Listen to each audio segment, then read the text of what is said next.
We are live. Hockey Nation fans, welcome back to the special edition of the Hockey Nation live show about the World Junior Championship. This is your host, Code Friend, and we have to go all the way to the West Coast to find our co-host, Michael Devellano. Welcome, Michael. And is a special edition of the World Junior Championship, and we are a special day because we are Sunday. Usually, we do the Monday to Friday. You're cutting out. You have no audio. So we had four big games yesterday, Pierre, and I don't know if Pierre's having audio problems. It sounds good when you have audio, but the damn mixing board or something keeps cutting out. I can't figure this out. So yesterday we had four crazy games. Here we go. There you go. Are you back? Yeah. I changed my song, but why is it? I don't know why it cuts out on you. So Pierre, what did you think? We were talking about the games before. Did they turn out the way we anticipated? yes, all of them. Really?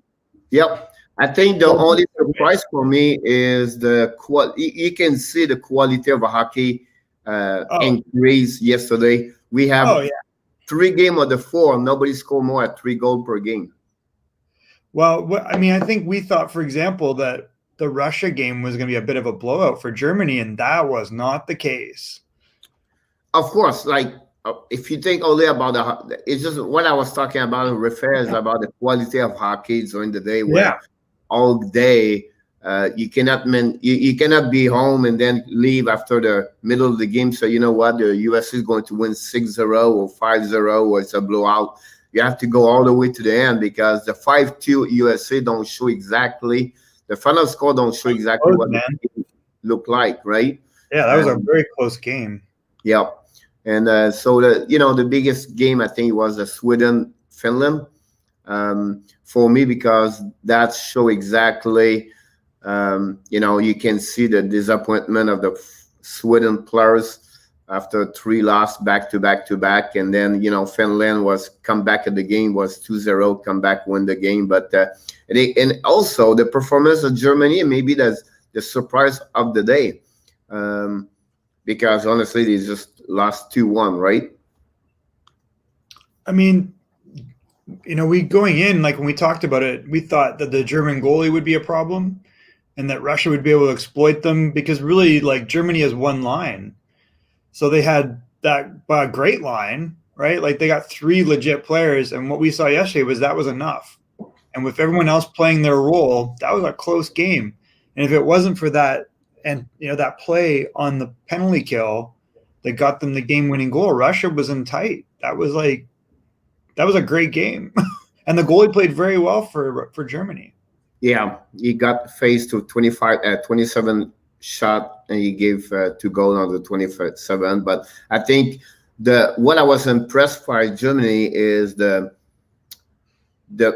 way they play as a team unit, like all together, like they was all 5 and everything like that. And more the game was getting, not wait, but a longer, like almost like a wait for the game to explore for the Russia to explore.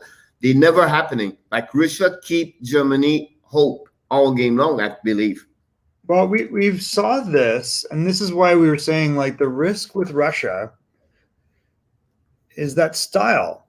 And if you come up with a team that is very consistent and has the energy to keep up, like we saw it with Czech where they beat them, when you play as a unit and everybody plays the whole game, that style breaks down.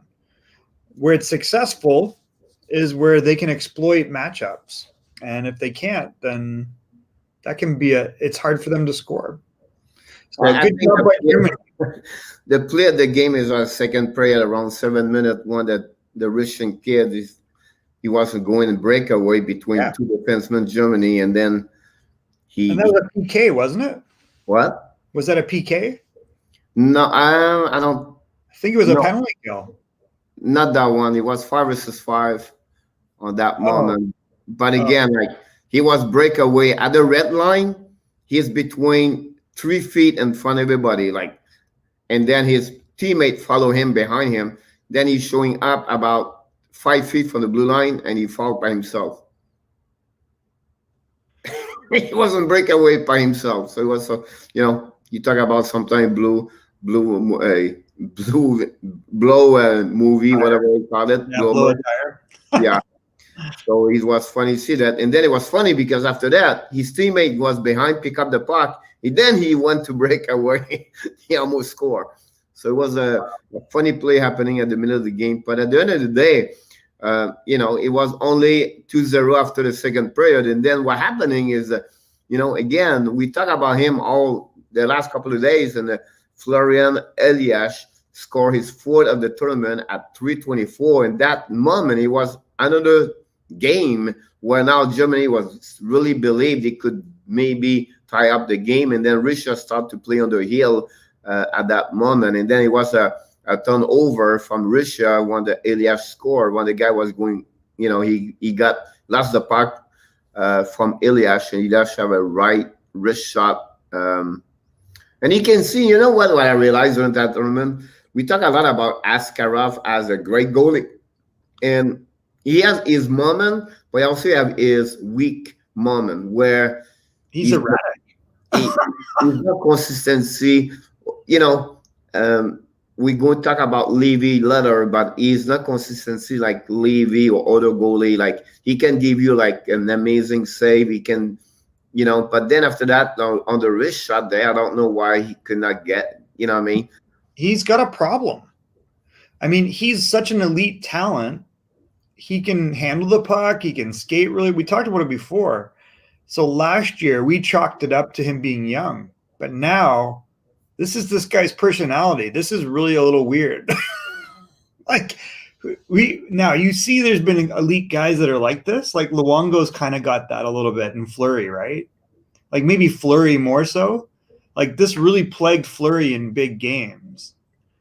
You think of his World Junior experience and then how that translated to pro, where he's got all the ability and he's probably the best that's out there, elite ability-wise and skill, but then he has these moments, and it really can cost you in key moments.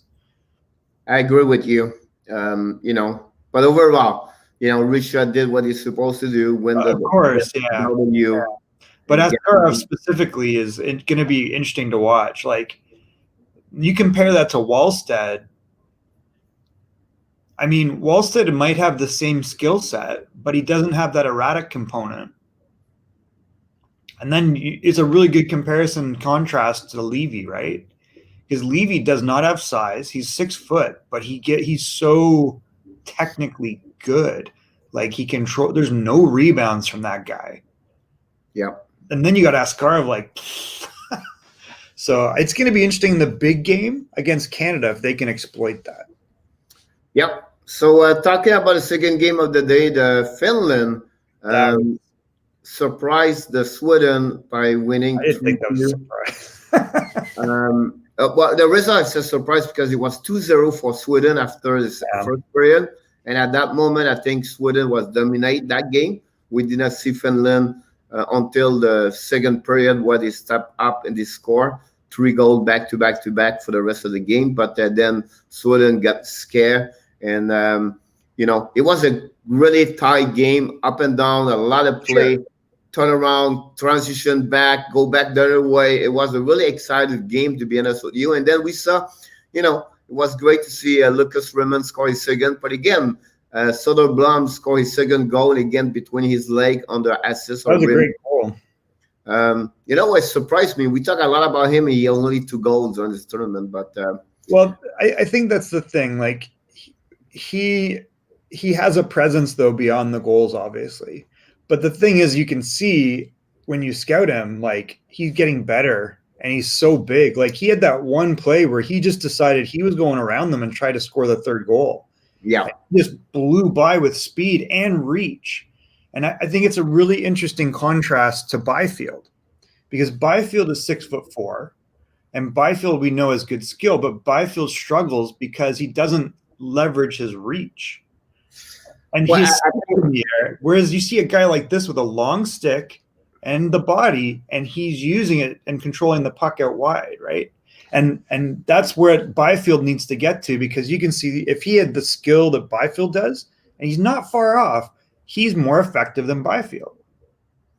You're right. I think that's what I was going to tell you. I think the physicality of Soderblom make a difference him versus Byfield right now. Like, he's strong. He uses it. That's what you said. That's what he's using it. Use it. And that's make a big difference. Big time. For big time about the between both players. But again, after that, you see at the second period, Finland start to come back in the game, more chance. Then a couple of mistakes from Sweden. And then you see Finland score 3 goals. And again, the first goal is Lambert.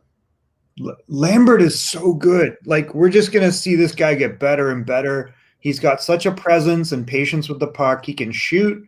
He can set guys up. He understands what's going on the ice before it happens. He's a special player.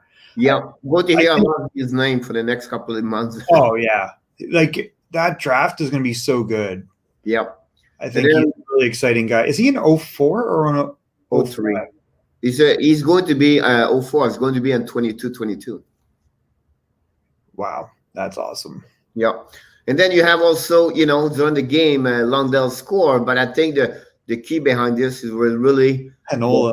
The dominator factor of this game. It was coming from the back by number 4, Inola. He's so good. He was everywhere yesterday. If you compare Soderstrom and Inola, when you see NHL game, like you compare, I don't know, like Shea Weber versus, the best defenseman to another team versus, I really believe yesterday Inola completely dominate Soderstrom. He was unbelievable. He carried on that team. The way he skates, the way he see the vision of the game, the passing he has, he's so intelligent. Honestly, he have only 1 assist, but that's not show exactly what he did. I don't have the time he played on the ice, but he's so good. It was great. And then the last goal, the winning goal, came from the Irvonen. It was his first goal of the game of the tournament, but it was like the last 10 seconds prior he scored. Finland was all around the place, all over them. Like, he was in the goalie, was on his butt. He was turned around. He's almost gave a goal. I don't know if you remember. Lundell shoot the puck, and he was tipped. Close. He was tipped by the skate of the Sweden defenseman, and he go between legs, and then the goalie, and then the puck go only like a couple inches beside the post. And then after that, they pick it up a puck. They have a pressure, and then they go behind the net. And then now, the goalie, he was looking behind him, and then he fall on his butt, and then he go around and wrap up, and then he scored this way. 24 seconds, point something at the end of the game. So a really impressive win from Finland. This game could be around both ways, but I think Finland overall during that game played a bit better to Sweden. You can see the disappointment after the game, the body language of many players and from Sweden, and I think that's really I don't know what happening. Like, they start this tournament so strong, so efficacious about what they did together as a team, and then suddenly after the last again Russian OT, feel like they lost everything after that. Confidence, believe in themselves. I don't know, but we never see the same team after that. Well, this is not the first year we've seen that either. So we see in the preliminary rounds for years, this team fades. And I don't know what the answer is. I don't know if it's their approach. I don't know if it's that they come in because they've been playing together during the season and they're ready, and the other teams get better and better and they don't. So I'm not sure the answer. Obviously, it's almost like they don't. When you watch Finland play, why does Finland win every year versus Sweden? For me, they have this indomitable spirit. It's not about skill. It's about attitude. And I think you hit it on the head. There's something that is going on collectively in the Swedish program that makes them, there's a story going on because it's not skill. Whereas Finland's like very, very determined. And they're always very determined. If you look at their medal rounds for the last 4 or 5 years, they've been very, very good. And they get better through the tournament and they surprise people, but I don't know why they're surprising us. They just have this ability to keep plugging away, playing. They play a very efficient style as a group, and they're physical and they're nasty, and then they win. Yeah, of course. And they don't look like on paper they should. Sisu, that's interesting. Did you see this? So there's something called Sisu, and I don't know if I'm pronouncing that right. Raul, thank you for that comment. He says it's called Sisu, so it's an attitude, I guess, in Finnish. Let's look it up. The concept described as a stoic determination, tenacity of purpose, grit, bravery. That's really interesting, Pierre. Were you aware of this? No. Look at this. This is really interesting. So this is what one of our viewers was saying. So this is like a Swedish characteristic. And if you've ever talked to Finns, they're very stoic, right? That's a good point. It's a really great comments there. Wow, what a great comment. Thank you. Because I think this describes how they approach the tournament. And it works, like in the sense of, Swedes don't have this characteristic. And it really comes out because we've seen again and again over the years Finns triumphing. And it's interesting, even like you think back to how Finland gained its independence from Russia, going back to like the 60s, right? And it was like through like that same determination of being under occupation and, fighting a bigger enemy. That's really interesting. Great comment. I really love that. Yeah, I agree with you about that one. I think we missed another one. I think Michael was talking about like Sweden. Yeah, Michael was saying that he was not surprised that he felt that Finland was the only club that can give Canada a run for gold. Yeah. Another interesting comment. So the Finnish coach has made a point about creating a culture around the team based on the concept of Sisu. So that's very interesting. So that really shows, like, we're observing it as an outsider, and I was not aware of that. And we know as coaches that there's just teams that don't have that, right?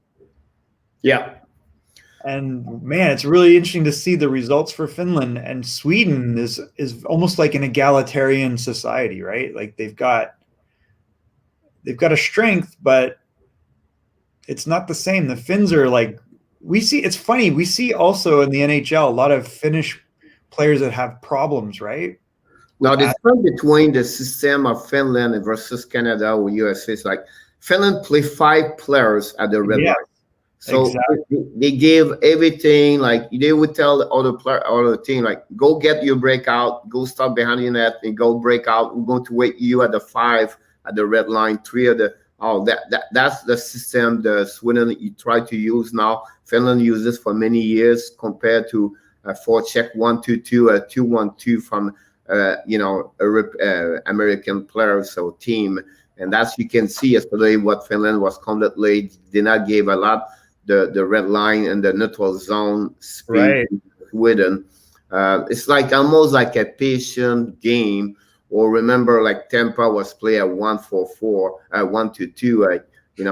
But they're also in your face, right? Like they're taking away time and space at the same time, which is probably what you're talking about. But it's not like passive, is it? It's like they're mean.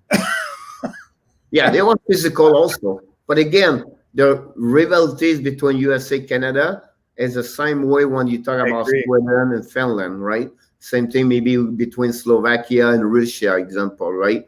Yeah. So you can see during the game, and that's why the pain maybe from Sweden players after the game. It was not only because they lost, because it was also, again, Finland team at the end of the day. So great performance for Finland. That's awesome.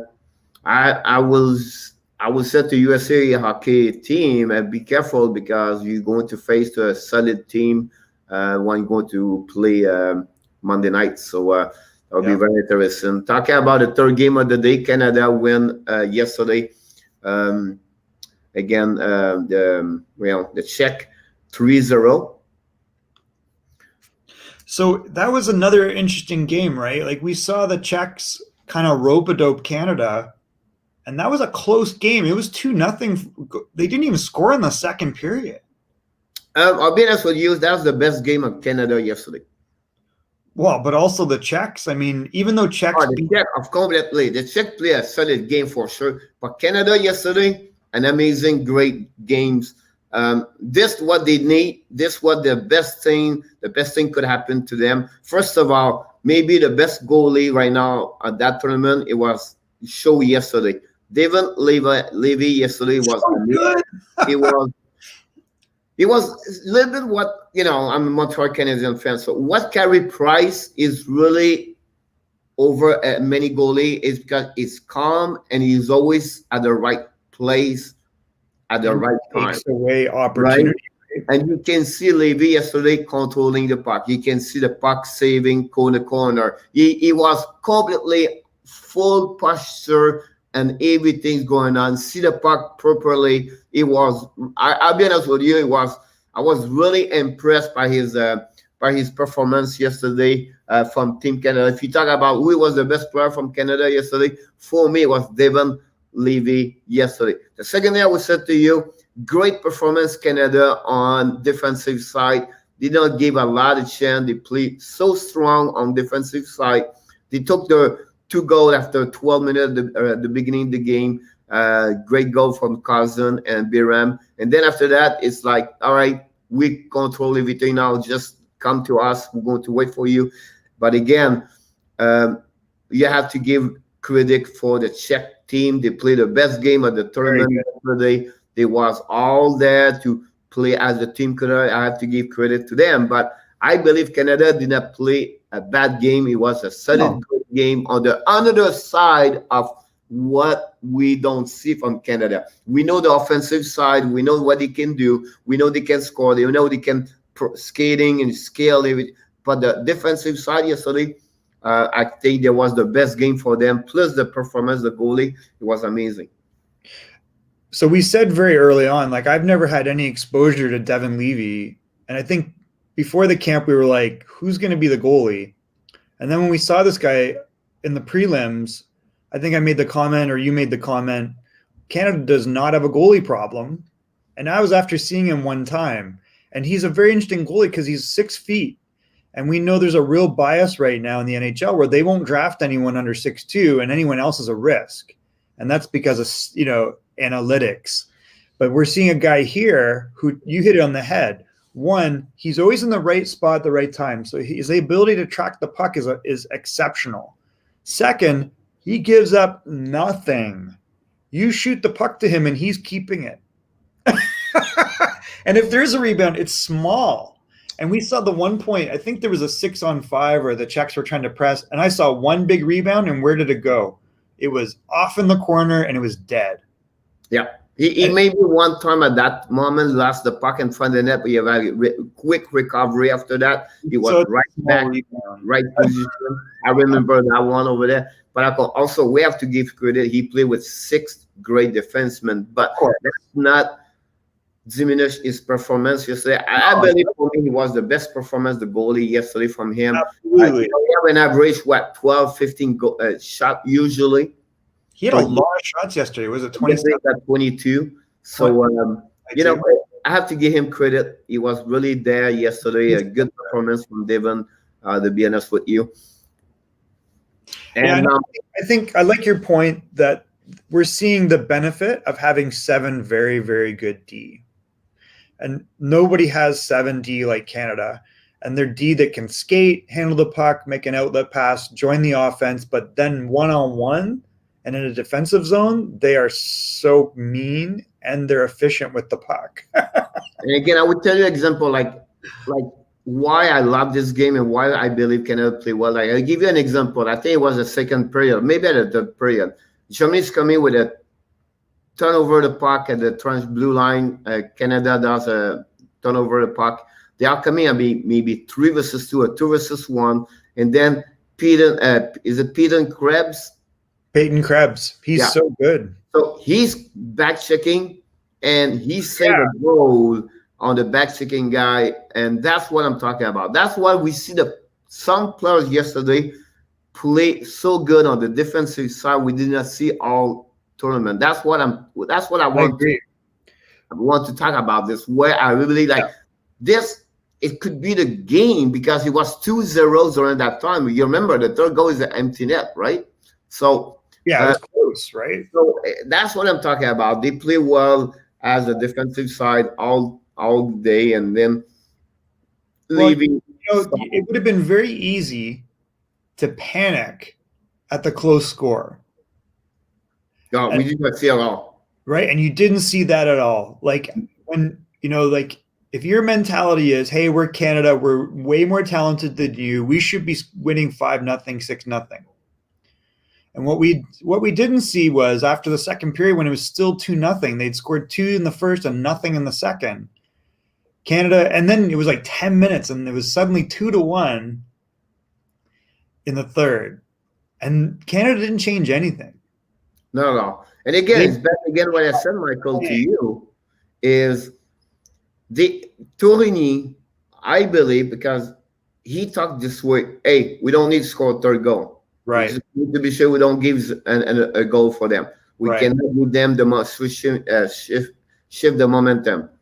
Keep everything properly straight, right. Don't try to go over, use your over talent right there. Use your skill, put your check, you stick there and use your body.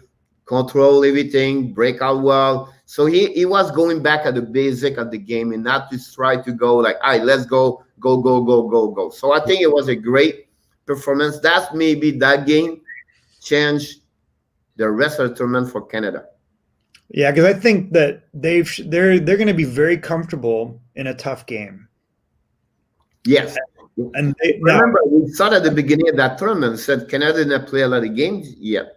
They not play as a player compared to other countries. So more we see the Canada play game now, more we see confidence, more we see a stronger team, more we see on the both sides of the game, defensive, offensive. We see this more and more. So that gave you exposed also other players we don't see usually. But again, Cousin played a great game, and the defenseman Berem, it was like all over the place. So it was a great game. Berem was great. Yeah. And Tomasino, I know didn't show up on the scoreboard, but again, this guy continues to impress me. I never saw this guy play before, and he's a really great player. So again, I think look at Peyton Krebs. What is Peyton Krebs' big skill? It seems to be determination. Yeah. Like he's got great puck skills, but you saw one point he was outnumbered 2 and 3 on the puck. And he was so mad that he got knocked down, and he came out with the puck from his leg, from his butt. He put his stick back in the pile a couple times and pulled the puck in until he could get up. And he was like, I am not losing that battle. You can see he's got that thing. And Tomasino's kind of got that. And Tomasino's got good skill like Peyton Krebs. But I think that's the thing, again, like similar to Finland, these guys don't quit on the puck. And I think I like that more than anything. And Cousins was very good again. He's very dangerous. He's such a good down low player. He's got good size and skill. I'm excited to see him in the pro game with Buffalo at some point. Finally, the last game of the day, it was late 10:30 p.m. and Team USA won 5-2 against Slovakia. The score don't show exactly the final score because it was 3-2 until 15 minutes. The third period, so at the last 5 minutes, remaining 5 minutes, it was only 3-2 for USA.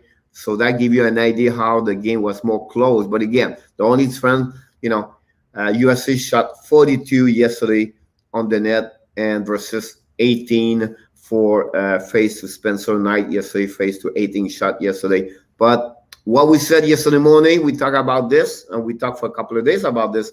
USA cannot be all around Seagrass. We did not see him like the last couple of the game, but still got 2 points yesterday. But again, Canada score on two power play, and we need those two guys score. Kaliev scored the second goal of the tournament. Also, Cole Caulfield scored the second goal at the 16:53, the second period. That's make a big difference right there, 3-0. But 2 minutes later, Slovakia scored their first goal over there, and then they come back right away at the middle of the third period, 3-2. But overall, I think USA play a better game offensively, as we said to you, compared to Canada. But overall, it was, you can see Farinacci step up yesterday, where we didn't hear his name a lot during the tournament, score his 4 goals in the tournament, 3 and 4. So it's good to see other players, not only Zegras, play. And then finally, I think we love this kid, Benier, score his first goal a game. I think we had 2, and then, we don't mention a lot his names behind those big guys, but I think Brink and Boldy are really good hockey players. Yeah, they're solid, man. Yeah, but we don't see their name behind. Well, how many goals? Like Tomasino does for Canada. Like you don't hear his name a lot, right? But I think that's what's happening with Boldy and Farinacci. Yeah, but Boldy is. Did he end up with 4 or 5 goals in the tournament? Now he was a bit of a beneficiary of being with Zegras, but we can see he's a big, lanky kid. He can score in tight. He can shoot the puck. And he's a good player that way. And then Kaliev, you're not going to keep him off the board very long. He's got a hunger to score. Cole Caulfield, for me, is an opportunist. I don't know if he's like Zegras, where he's going to dominate a game. And I think he can skate. He can really skate, and he can shoot the puck real hard, but he disappears too. So that's going to be interesting to watch. So I think that it's going to be very important that he not disappear in the next game. They're going to need those 2 guys because they're not more like Zegras right now, because the competition is getting harder and harder. They cannot only go on one guy or 2 guys. If Cole Caulfield and Kaliev disappear in tough games, because Finland's going to be a tougher game than yesterday. Game with the Slovaks, if those 2 guys don't show up, it's going to be really tough. I also think that I'm were you concerned or questioning Spencer Knight? No. I mean, two things stand out to me. You got another goalie that has not had any changes. And your reasoning for going to Spencer Knight is what?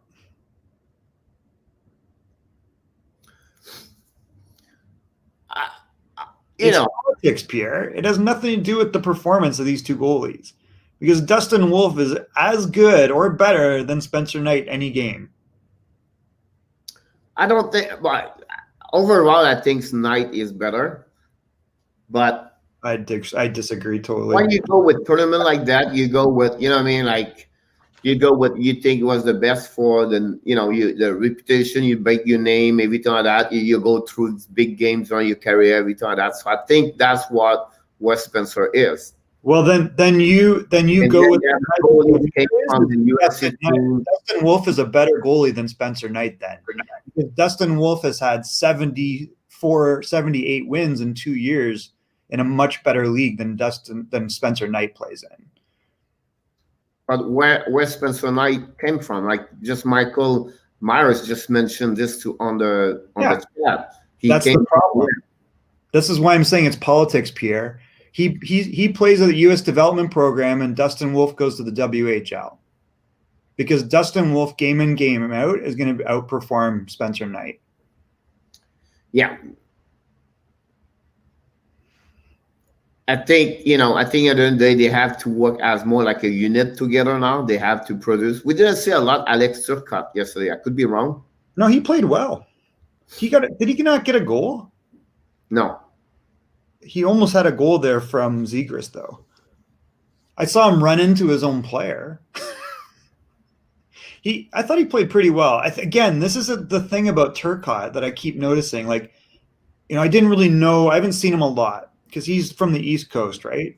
so I don't get to see him a lot. But he's not he's got good skill, but he's not that type of player. Like he's more of a 200-foot guy, don't you think? Yeah. Oh yeah. He's more complete. He's a very complete player. Yes, I agree with you. I think he have a lot of skill. Right. I don't see it like a guy score 40 goals, 30 goals, 45 goals, but I think he's more like can score like more assists. I agree. You know what I mean? Carry on the puck, see the vision of the game, look at right, look at left, and he's really good on defensive side. Maybe we don't see this yet on the tournament, but on defensive side, he's really smart, control very well around the net. Absolutely. The other thing that was curious to me yesterday was the goalie that the Slovaks started. Because the other guy I thought was the guy that they would have gone with. Well, at that moment, I think it's always been the coach, how he's feeling, what do you think the players feel about to get this kid. I don't think so he played very bad, goalie. But the other guy shut out Russia. I think what happening, the goal, and I think it was the second goal, the defenseman just go backwards. He should go forward, and he go backwards, and then he cannot reach with his full hands, strength his full hands. So sure, but I don't think so. Got a 45 shot. You know what I mean? Well, I don't think he made checks, but maybe that was the Czech game. I'm thinking of the Czech game. Yeah. But anyways, I think overall, great game. U.S. show, again, they have a very high skill level. And I think that they're going to give Finland a run. It's going to be a great game. Yeah. What do you think now? We move now for Monday. We have 2-game Monday. It's going to be Russia versus Canada. We are almost at the end of the show. And then the USA is going to be Finland. Really solid 2-game there. I think it's going to be very good hockey to watch before the NHL is coming back, and it'll be good to see that. So, we'll talk more tomorrow about the prediction, and also, I know you put this there, but I think we can go through tomorrow about the prediction and what's that and what they're going to do. Honestly, that'd be good. Yeah, that makes sense. So, thanks everybody. I don't know if you have something to add. No, I'm excited. It's all the right matchups coming up. I think all the right teams got through. It's going to be the best of the best. There's no one will let us down. I don't know if you remember, we put a list on the. Let's look at that. What did we do? Let's see how we did. It's a good point for Michael. Michael said he thinks Russia is too undisciplined. I agree with you. I think they have. Again, I don't think so. They play all together as unit, like the 3 lines. I think they struggle a little bit about that one there. They will need more the best player showing up. I think they only 1 or 2 player offensive side for right now. And then I don't sure it's the right thing to use 5 left D all the time. So that will be something interesting to watch, because I think Canada is really strong at that moment. Do you remember what we called this at the beginning of the tournament? Well, I think we said it would be Canada, Russia, and the U.S. 1, 2, 3. Isn't that at the beginning? It's going upstairs, all the way up. Canada, Russia, Finland, USA. We kind of thought Sweden might sneak through. But I don't know if we predicted the outcome other than this, which is Canada, Russia, and then USA. So we put a 5 team over there. Look, Canada, Russia, USA, Finland, Sweden. Look at the first row on the left. Under B, you see Canada, Russia, USA, Finland, Sweden? Yeah. That's what we did. I know, but then we said this is how they would finish, right? Then after that, we decide to go, So we're almost there right now. We put the full team there. And so then we decide to go Canada, Russia, and USA for the middle. So we know this is kind of where we're going to be wrong, because Canada is going to win or Russia, and one of the two is going to be only for the bronze. Yeah, Finland, USA. So the only thing could happen if Finland finished fourth on the if they don't win. So yeah. So I mean, right now it's either going to be in the final because we can't have a Canada-Russia final. no. This switched, right? But that's that's we thought you're going to be at the end. So yeah. So I think what you're going to see is probably a swap here. Do you think USA will beat Finland, or we want to talk about it tomorrow? we're going to talk tomorrow. We're always like 40 minutes on the show. So yeah. So thank you, everybody. We be here. Like I appreciate Michael here, and then I learned about something new about Finland. That was maybe the best comments already for the 2021. We're going to remember that one about every time we're going to talk about Finland players in NHL or junior. We're going to remember that culture and characters of the right. I wonder if I'm pronouncing it right. I know. So that's pretty good. We're going to be back tomorrow again for the prediction of the tournament tomorrow at 11 o'clock Eastern time. We're going to be back in a few minutes if you want to follow up. We're going to be back in a few minutes for a few minutes also for talking about NHL with a couple of breaking news where it comes from Pittsburgh. Penguins just signed a new players. And also we're going to talking about the training camp around and see what's happening. So thanks, Michael Myers. Really nice to your comments. And we look forward to see you anytime you join. You're welcome to join us. We would love to hear from you. And you bring always great comments to us. So thanks again to be here with us. Michael, before we leave, you have anything else to add? I'm excited for lots of hockey coming up. 10 days to go. Thanks, Pierre. Have a good one, everybody. Have a happy Sunday.